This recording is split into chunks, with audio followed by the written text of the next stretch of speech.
Hey, how's it going, everybody? Figure I end off the year of 2012 of just doing a video about my favorite basketball team, probably my favorite team out of all sports, the New York Knicks. What can you say about this year for the Knicks right now? The beginning of the year, um, there was a lot of ups and downs. Nobody knew what this team was going to be like coming out of training camp, and now that we're sitting here on New Year's Eve, this team is arguably one of the top 5 teams in basketball. 21 wins to lead the East. You got a leading MVP. You got one of the MVP candidates early, probably leading in some writers and people's estimation, and Carmelo Anthony. You have Mike Woodson, who people I think I've heard, or I think myself should be the coach of the year. And you have the guy I think who's the sixth man of the year right now, averaging 16, 5 rebounds, and almost 3 assists, in J.R. Smith, who as you can face it, in the playoffs last year, everybody was killing J.R. Smith, but I believe that he was one of those players that, especially for this year going forward, is going to help the Knicks if they ever want to win a title, just because of his energy, his scoring, and he's that guy that can win you a playoff game late down the stretch in the Eastern Conference Finals or the second round. He has that type of ability. But let me first start off by just talking about the beginning of the year. It all started with the first game of the year getting postponed. You would say, by the Brooklyn Nets because of Hurricane Sandy, and the Knicks starting off against the Heat, defending champions, coming into the Garden, and a lot of emotion, a lot of energy was in that building that night. And the Knicks beat the Miami Heat by 20, and you didn't really want to believe it at first.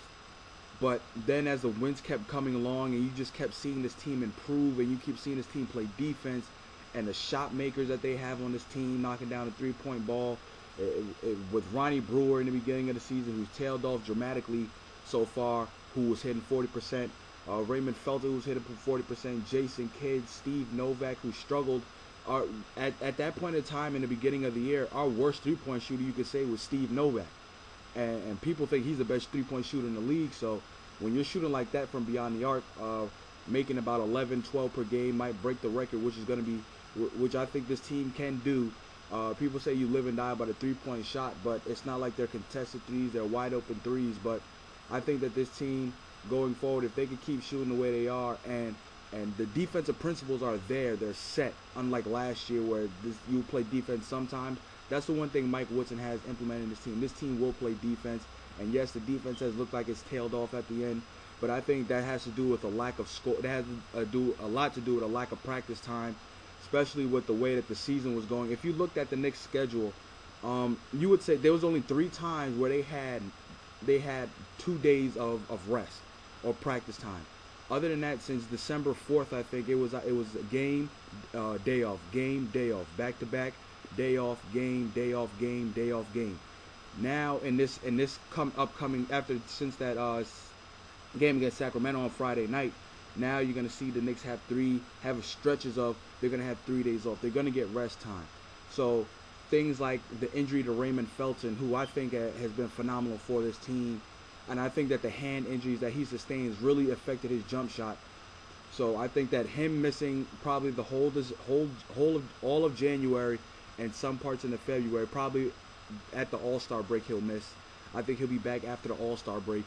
I think that's when we'll see Raymond Felton back again. But I think he's really disturbed the notion that the Jeremy Lin effect is gone and over with. Yes, the Rockets have beaten the Knicks twice. Yes, when Jeremy Lin came to the Garden, he had a great game with 22 and 8. But I think that this team wouldn't be where they are right now if it wasn't for Raymond Felton. They wouldn't be 21 and 9 without the way Raymond Felton's playing, because this Knicks team is leading the league in fewest turnovers, and that's a thing what Jeremy Lin still struggles with, is turning over the basketball. So if you put those two things together, I think that the way that Jeremy Lin is turning the ball over and how Raymond Felton is helping lead this team, and on some nights when Carmelo wasn't there, I think that's huge for this team, especially going forward. Jason Kidd has been arguably the MVP of this team, even though Carmelo Anthony is the MVP candidate. But if you look at Jason Kidd, what he's been able to do from a team leadership standpoint, veteran leadership standpoint, the way he slows down the game for this team, the way he makes 4 to 5 plays on this team where it doesn't show up on the stat sheet, but he'll stop a guy from doing this, or he'll make that extra pass even if it's knocking the game-winning shot down in Brooklyn a couple of weeks ago. He just makes those type of plays for this team, and that's what this team was missing last year, that they had actually with Chauncey Billups, but he got hurt in that playoff game against Boston. So if you're thinking having a guy with championship experience like Jason Kidd, that should be able to help a lot. And I can't say anything more about Carmelo Anthony, the way he's been playing right now. I think that Carmelo Anthony's definitely been playing like the MVP candidate. Yeah, he's missed a couple of games. He's missed about 6, 7, 8 games, but that's fine with me because because I think that if you could still win games without him playing the important games, I think that's fine for me. Now, the big elephant in the room is going to be, how is this chemistry going to affect when Amari Stoudemire comes back, more than likely January 1, which is tomorrow. I don't think it's going to be a problem because even if he starts or come off the bench, it really doesn't help because if he starts, that's taking the pressure off of Carmelo Anthony. Even though people are going to say it quote-unquote takes away the spacing, it won't take away the spacing if I think that they keep Jason Kidd at the 2 and he starts at the 2 for the time being. Or even if you want to put Jason Kidd onto the bench with Amon Shumpert whenever he comes back from his torn ligaments that he had. So, but I think that however you mesh it, at the end of the day, those two guys are going to have to play together in order for this Knicks team to be successful. If they talk about winning a championship, you cannot win a title with Amari Stoudemire or Carmelo Anthony and Tyson Chandler on the bench towards the end of games. It cannot happen. Those guys have to. Amari has to sacrifice on the board. I think he has to sacrifice on the boards. He has to be the guy that grabs boards for this team and grabs rebounds, because that's a little a weakness you would say for this team. He has to help out defensively, defensively wise, and if he comes off the bench, he has to be that guy along with J.R. Smith, who I think is the sixth man of the year on that second team of scoring wave. But I think that him starting doesn't really hurt this team, because even if you have to do it, it could be done like how the rotation was last year. He's the first guy to come off the floor. J.R. Smith goes to the 2 or to the 3, and everybody slides down. Carmelo goes to the 4. He plays the whole first quarter. Then the first guy that comes, and Amari starts the second quarter off with J.R. Smith, maybe Amon Shumpert, Ronnie Brewer, Rasheed Wallace, who's been a great to this team, Marcus Camby, who I think is going to be a great addition to this team as well. He's been playing very well his last couple of games, and I think that second team is lethal. It's going to be good. It's going to be a lot hard for a lot of teams to stop that team when you got a guy who could pick and roll to the basket. Who could pick and roll to the basket like Amari Stoudemire with Jason Kidd, J.R. Smith, and Steve Novak outside for shooting help. So that's going to be great. Another big thing everybody keeps talking about is the minutes Jason Kidd is playing. I really don't have a problem with the minutes Jason Kidd is playing right now. And everybody's saying you can't keep playing Jason Kidd 35, 36 minutes a night. I think right now it's not as big as a problem as everybody seems it is, because our thing is we want to be one of those first 4 teams. You want to get one of those 4 top seedings to get home court advantage, and second, we want to win this division in Atlantic. And I think right now we're in the time where we create, especially since the way Brooklyn, the 76ers are playing, and the Boston Celtics are playing. We need to create as much space as we can in the division right now, so in March and April, we can say, you know what, Jason Kidd, we don't need you right now because we don't need you right now. You go have your rest. Rasheed Wallace, you can get your rest. Jason Kidd, you can. Marcus Camby, you can get your rest when needed.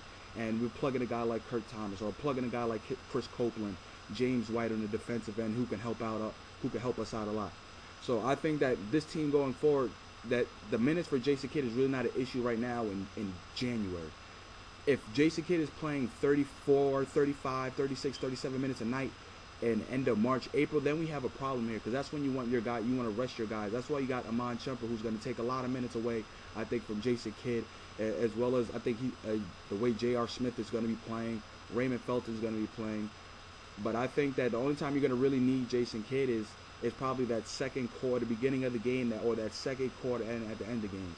So I think that's fine. But like I said, the way this team is coming along, I kind of like it. They have been slacking on the defense, but like I said, I think the practice time this upcoming month is really going to help this team out a lot. They got a lot of days off, 13 games this month, a lot of days off in January, February, so that should help us out a lot. Maybe help us When we get Amon Shumpert back, strengthens up that perimeter defense. J.R. Smith keeps playing the way he's playing. I like the sixth man of the year that I think he is. I think Carmelo Anthony can keep, and I think Amari Stoudemire is going to return to the Amari Stoudemire we saw in 2010. So, other than that, I think that this team is special. Maybe it's not this year, maybe it's next year, but I think this team is built to challenge the Miami Heat in the East and potentially try to come out of the East as one of the teams to represent in the Eastern Conference as a finals contender and a championship contender. But I do think that the Knicks team does, for the next 2 or 3 years, has a team that can contend for a title. Thank you everybody who's been watching my videos this past year. I really appreciate it. It's been a good year for me with these videos, and I'll definitely be bringing up more videos as the new year comes along. So at that being said, Happy New Year's, Happy Holidays everybody, Happy New Year's, be safe, and I'll see you in 2013. Go Knicks, Knicks tape, and let's go get this championship.